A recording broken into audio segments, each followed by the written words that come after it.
They laughed first, didn't they? That quiet, dismissive kind of laughter, the kind that doesn't even see you as a threat. Just noise. Just another crazy idea floating in a room full of people. Too comfortable to think differently. They labeled you unstable because you didn't follow their script, because your mind didn't move in straight lines. It moved in patterns they couldn't predict. Funny thing about being called crazy, it usually means you're early, right? See, while they were busy mocking, you were watching, calculating, connecting dots they didn't even know existed. Every joke they made about you, every eye roll, every whisper behind your back, it all became part of the blueprint. You didn't argue, you didn't defend yourself, you just kept building, quietly, patiently, like something ticking beneath the surface. And now, something's changing. The same people who laughed, they're getting uncomfortable. They can't explain it, but they can feel it. The way things are shifting, the way your nonsense is starting to make sense, the way your moves, the ones they ignored, are starting to corner them in ways they never saw coming, because what they thought was chaos was strategy. What they thought was madness was vision, and what they thought was a joke is slowly becoming a reality they can't control. They laughed because they didn't understand your vision, not because it was weak, not because it was broken, but because it didn't fit inside the tiny, predictable boxes they've been living in their whole lives. People don't laugh at what they understand. They laugh at what threatens their sense of control. And you were a walking disruption, a question mark in a room full of people pretending they already had all the answers. Palanced. You ever notice how quickly people label something as crazy the moment it makes them uncomfortable? It's not an insult, it's a defense mechanism, a shield. Because admitting that your idea might actually work would mean admitting they were too blind or too afraid to see it first. And that's a dangerous realization for someone who's built their identity on being right. And so they laughed loudly, confidently, like a group of spectators at a show they thought they understood. But what they didn't realize is you weren't performing for them. You were observing them. Every reaction, every smirk, every dismissive comment, it all gave you something. Data, patterns, weaknesses. While they thought they were watching a failure unfold, you were studying the audience. Blind. Because vision doesn't look impressive in the beginning. It looks messy, disorganized, almost delusional to someone who only believes in what already exists.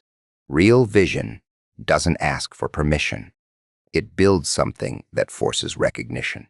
And that kind of thinking, it terrifies people who rely on approval to function. They needed you to be wrong. Think about that for a second. They needed it because if you weren't, then everything they chose not to pursue, every risk they avoided, every idea they killed before it had a chance, would come back to haunt them. Your success would expose their hesitation. Your progress would highlight their stagnation. So they laughed harder. They turned your ideas into jokes, reduced your plans to punchlines, made you the story they told others when they wanted to feel a little smarter, a little safer, a little more in control. But here's the part they never see coming. While they're busy simplifying you, they're underestimating you, and that's where things start to get interesting, because when people underestimate you, they stop paying attention. They stop preparing. They stop questioning. You become invisible in the most dangerous way possible, not because you disappear, but because they decide you're not worth watching. And that's the perfect position to be in when you're building something real. Blend, you didn't waste time trying to convince them. That's where most people go wrong. They chase validation like it's oxygen, but you let them laugh. You let them misunderstand. You let them stay comfortable in their assumptions while you kept moving in directions they couldn't even map out. Every late night they joked about, you were refining. Every idea they dismissed, you were testing. Every time they said this will never work, you were getting closer to proving that it could, not by arguing, not by announcing it, but by doing the one thing they didn't expect, continuing without them. Band. Because deep down, vision isn't something you explain. It's something you execute. And the more they laughed, the clearer it became. You weren't speaking their language anymore. You weren't operating on their level of logic. You were building something that only makes sense once it's already too late to ignore. That's the irony. The louder they laughed, the more space they gave you to grow unnoticed. The more they dismissed you, the less resistance you faced. And in their attempt to reduce you to a joke, they accidentally removed themselves from the equation entirely. Huh? They laughed because they didn't understand your vision. And by the time they start to understand it, the laughter won't sound the same anymore. Silence became your greatest strategy, not the kind of silence that comes from fear, but the kind that comes from control, the kind that makes people uncomfortable because they can't read you anymore. See, most people talk too much. They explain their plans, defend their ideas, try to convince everyone they're onto something big. And in doing that, they give away the very thing that makes them powerful, the element of surprise.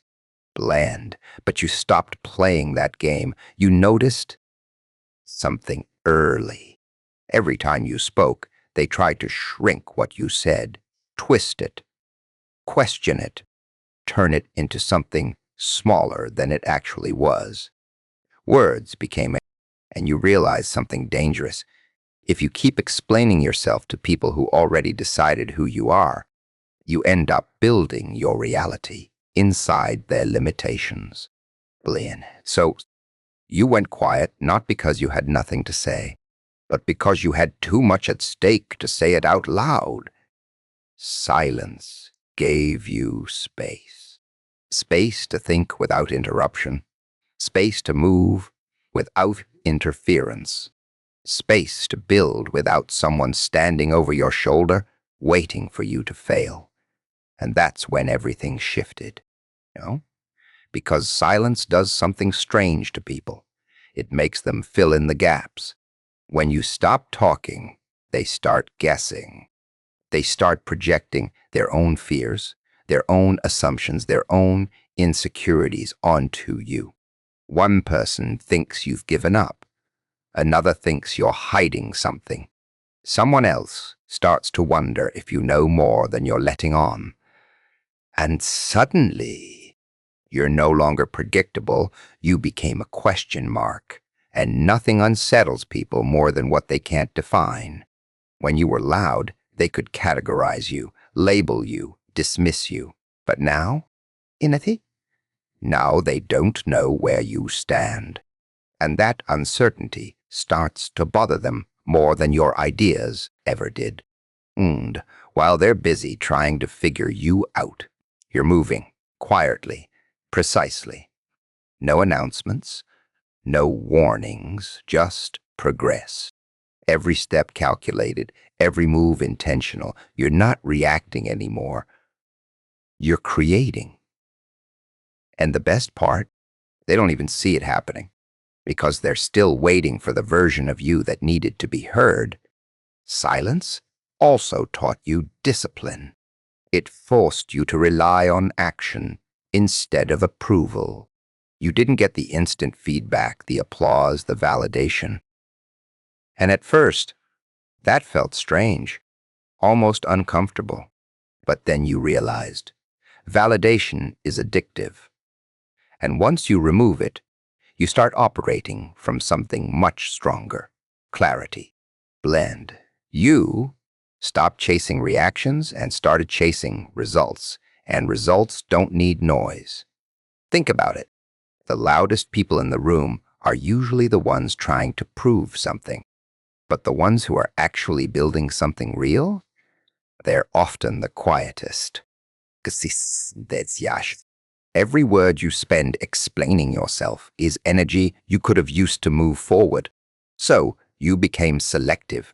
Man, you stopped sharing your vision with people who only knew how to doubt it. You stopped announcing moves before they were ready. You stopped giving outsiders a front row seat to something they never believed in to begin with, Jen, and in that silence you became dangerous, not in a chaotic way, but in a controlled, intentional way, like something slowly taking shape beneath the surface, something people can't see yet, but can feel: a shift, a tension, a sense that something is happening even if they can't explain what it is. Because silence isn't empty, it's loaded. Every quiet moment became preparation. Every unseen effort became momentum. And while they mistook your silence for weakness, you were turning it into your greatest advantage. Well, they thought you disappeared, but you were just removing the noise so they wouldn't hear you coming. Every insult turned into fuel for your plan. Not the soft, motivational kind of fuel people talk about in pretty speeches. Real fuel. The kind that burns a little when you touch it. The kind that stays with you long after the words are spoken. Because insults don't just disappear. They echo. Echo. They replay in your head at the most inconvenient times. And most people try to silence that echo. You didn't. You listened to it. You let every word land exactly where it was meant to hit. Not to break you, but to show you something. Every "you're not good enough," every "this won't work," every smirk, every dismissive glance. It all revealed more about them than it ever did about you. But instead of wasting time proving them wrong out loud, you did something far more unsettling. You started proving them irrelevant in silence. See, insults are predictable. They follow patterns. People don't get creative when they doubt you. They repeat the same tired lines they've heard their whole lives. And once you recognize that pattern, something shifts. You stop taking it personally. You start seeing it as information, a map of their limitations, a reflection of how far their thinking can go before it hits a wall. You know? And that's where the fuel comes from, because every insult draws a line, and you made it your mission to step over it. Not once, not loudly, but consistently, quietly, relentlessly. You didn't argue with the words. You outgrew them. You let them define the boundary, and then you expanded beyond it until those words couldn't even reach you anymore. Blenged. There's something powerful about turning negativity into direction. Most people hear criticism and freeze. They shrink. They start questioning themselves, doubting their path, adjusting their vision to make it more acceptable. But you did the opposite. You took every doubt and used it as a compass. If they said it couldn't be done, you looked closer. If they said you weren't capable, you trained harder. If they laughed, you paid attention, because laughter hides truth. Mind, not the kind they intend to reveal, but the kind they're trying to suppress. People laugh at what unsettles them, at what challenges their understanding, at what they don't have the courage to explore themselves. And every time they laughed at you, they were unknowingly pointing at something real. something uncomfortable, something worth chasing. And so you followed it, not blindly, but deliberately. You dissected the insults, broke them down, asked yourself, why this? Why that? What are they actually reacting to? And in those questions, you found clarity. You found direction. You found pieces of a plan that didn't exist before they opened their mouths. It's almost ironic. The very people who tried to stop you ended up sharpening you. Every harsh word became resistance. And resistance, if you use it right, doesn't slow you down. It builds strength. Like pressure shaping something over time, like friction creating momentum instead of destroying it. Oh, you didn't avoid the negativity. You absorbed it, not emotionally, strategically. You stripped it of its power and turned it into something useful, something functional, something that pushed you forward instead of holding you back. And the more they insulted you, the more focused you became. Because now it wasn't just about proving a point. It was about completing something, finishing what you started, seeing it through, not for them, but because every word they threw at you became a reminder of what's at stake. Not your reputation, not your image, but your ability to take something dismissed and turn it into something undeniable. You stopped reacting and started converting. Every insult became a step. Every doubt became a layer. Every moment they tried to reduce you became a moment you built something stronger underneath. And they never noticed, because from their perspective, nothing was happening. Words thrown into silence, just jokes disappearing into the air. Shendy. But nothing disappeared. It transformed, and now all that fuel has been burning quietly beneath the surface, building pressure, building heat, building something they never planned for. Something they helped create without even realizing it. No, every insult they gave you wasn't a setback. It was an investment in something they'll eventually have to face. What looked like chaos was calculated precision. That's the part they never saw clearly. From the outside, your moves didn't make sense. They looked scattered, unpredictable, almost reckless. One step forward, two steps sideways, something that seemed like a mistake, something that looked like a detour. To them, it was confusion, a lack of direction, proof that you didn't know what you were doing. Blend, but they were watching the surface, not the structure, because real precision doesn't always look clean in the beginning. It looks messy. It looks like trial and error, like something constantly shifting, adjusting, evolving. And people who only understand straight lines mistake that for disorder. They think precision means perfection from the start. Smooth, obvious, easy to follow.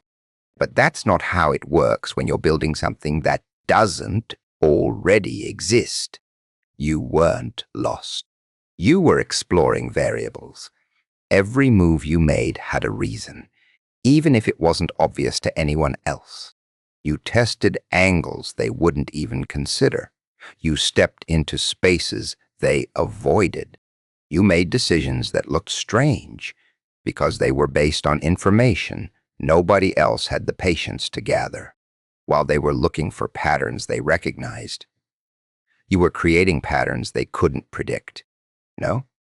And that's where the illusion of chaos came from. Cleanse. Because when people can't map your actions to something familiar, they assume there is no map. They assume randomness. They assume mistakes. But what they don't realize is unpredictability is a strategy, controlled unpredictability. That's precision at a level most people never reach.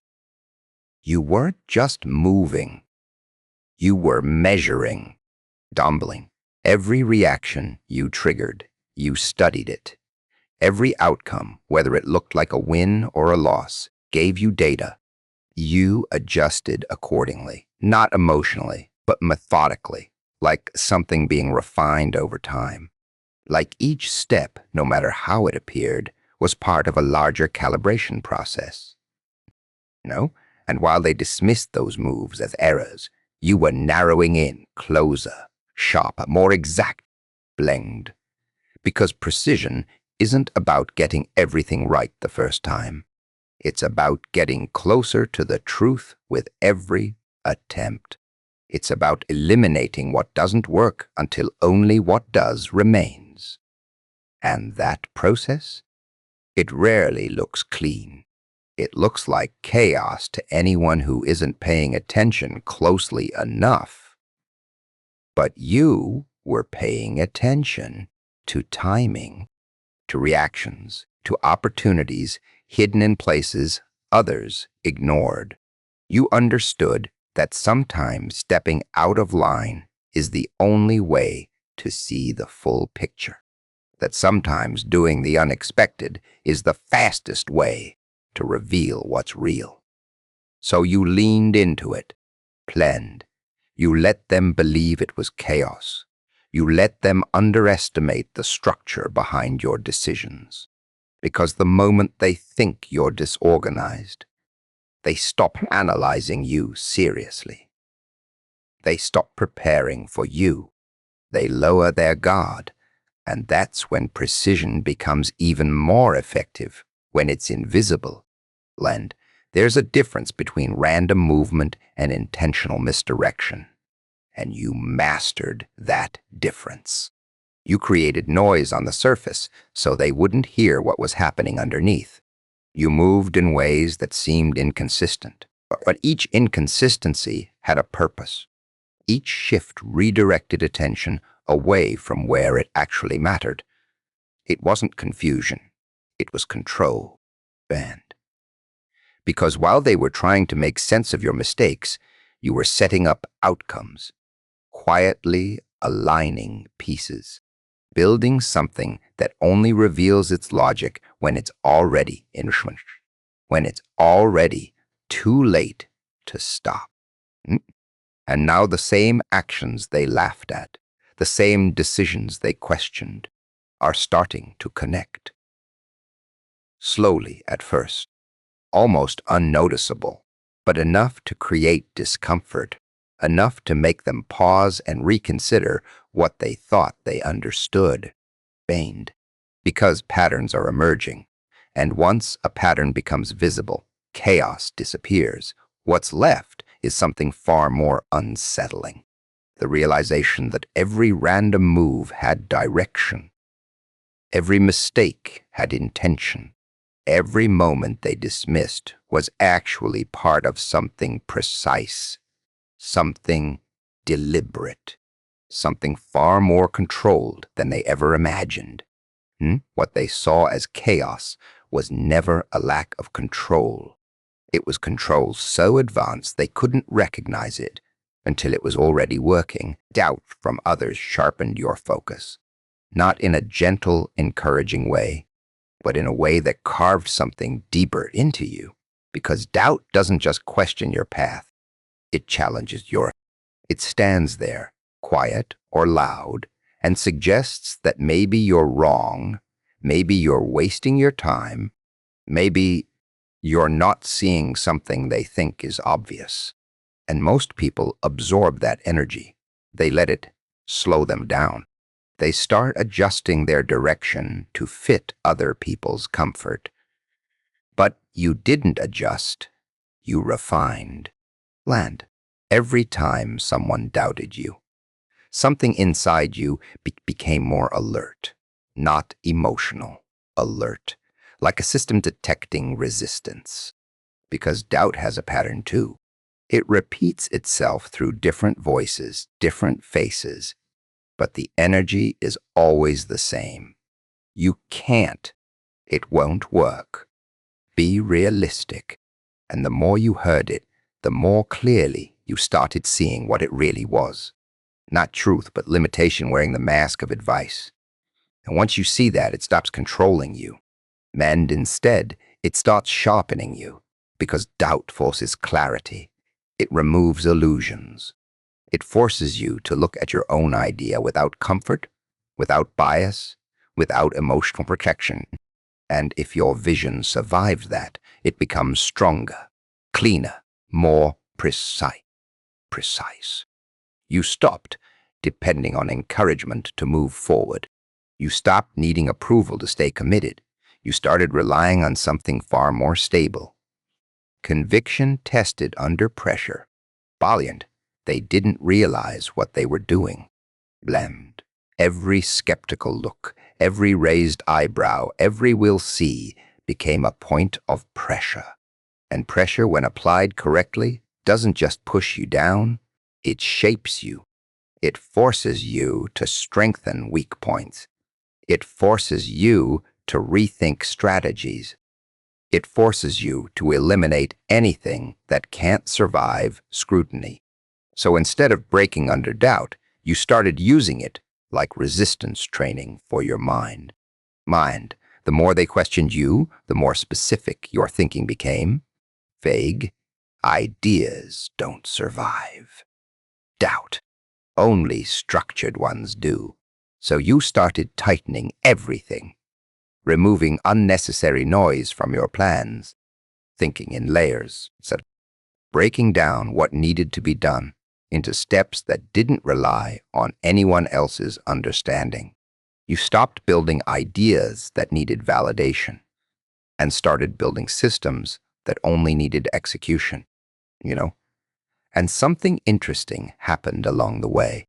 Landa, the same doubt that was meant to slow you down, started filtering out distractions. People who doubted you revealed themselves early. Situations that weren't stable exposed themselves faster. Paths that weren't real collapsed before you wasted time on them. Doubt, unknowingly, started doing the work of elimination for you.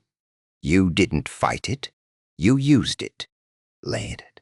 Because every time someone underestimated your direction, you gained something they didn't realize they were giving you: space.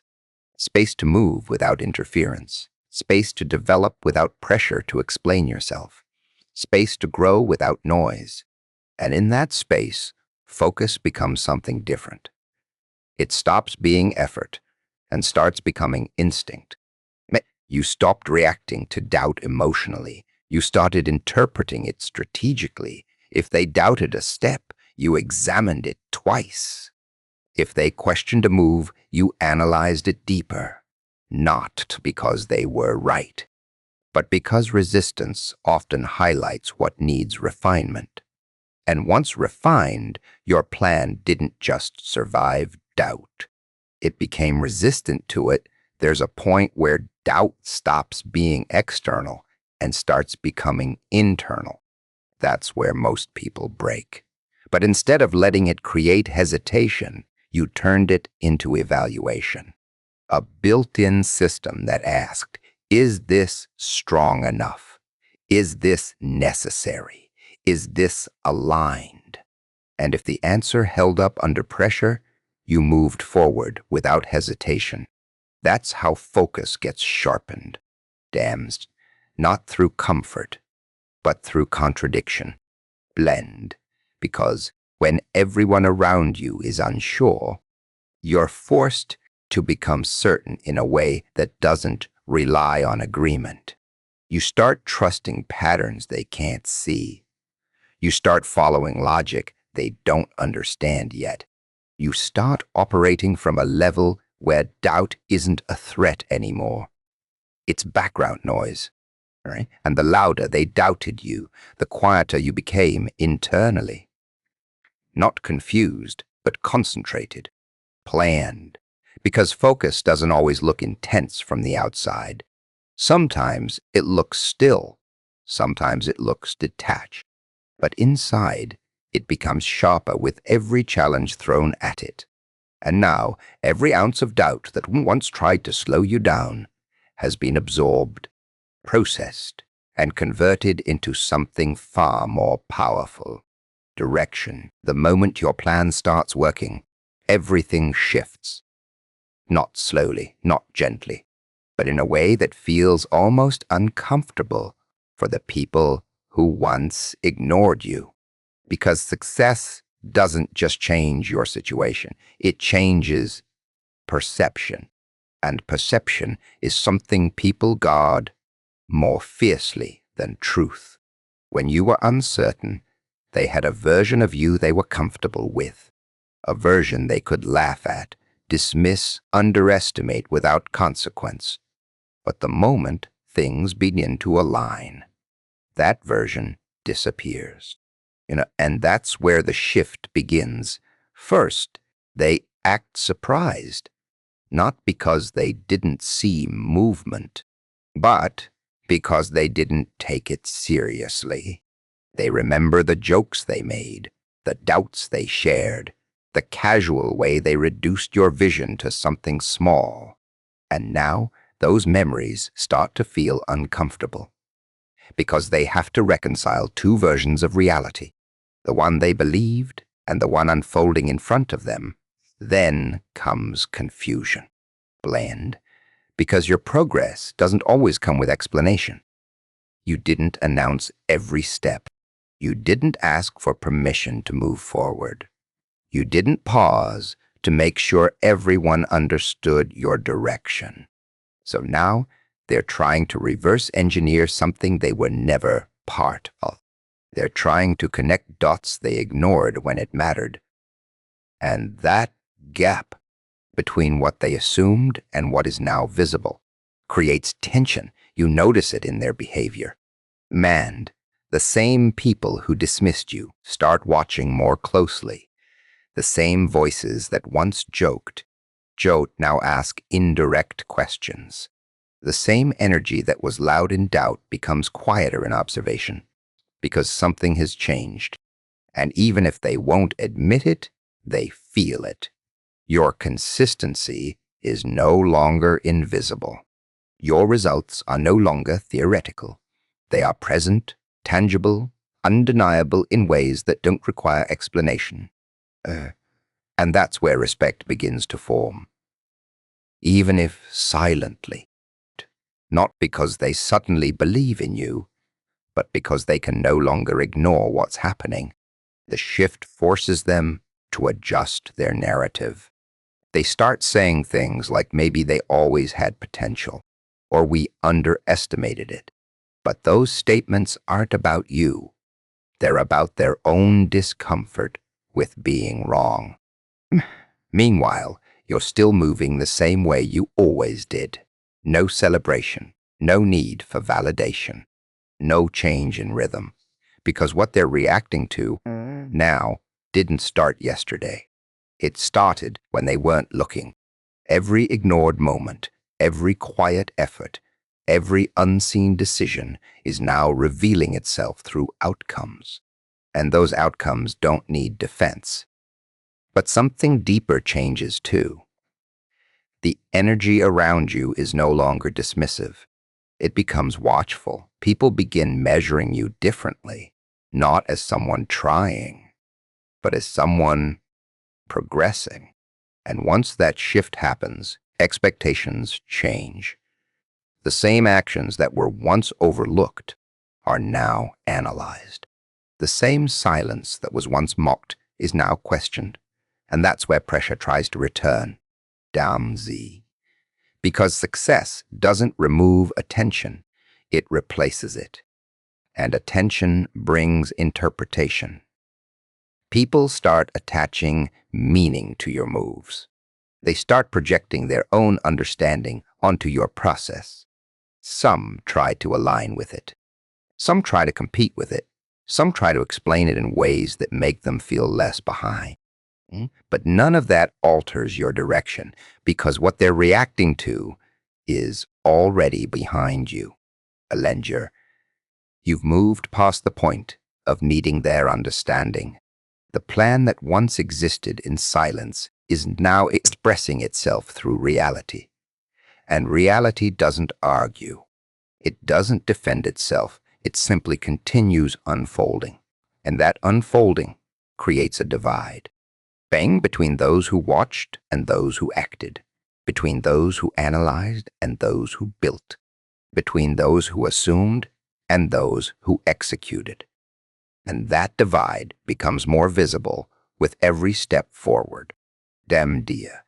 People start realizing something they didn't want to accept earlier, that the version of you they laughed at was never the final form. It was only the beginning phase of something they misread. And now that the results are speaking louder than opinions ever did, their perspective has no choice but to adjust. But by the time they adjust, you're already further ahead. Not because you rushed, but because you stayed consistent when it didn't matter to them. Because you moved when there was no audience. Because you built when there was no applause.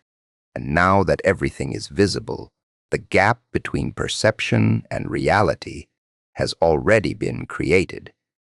You know, the moment your plan starts working, it doesn't just prove you right. It rewrites how they remember everything before it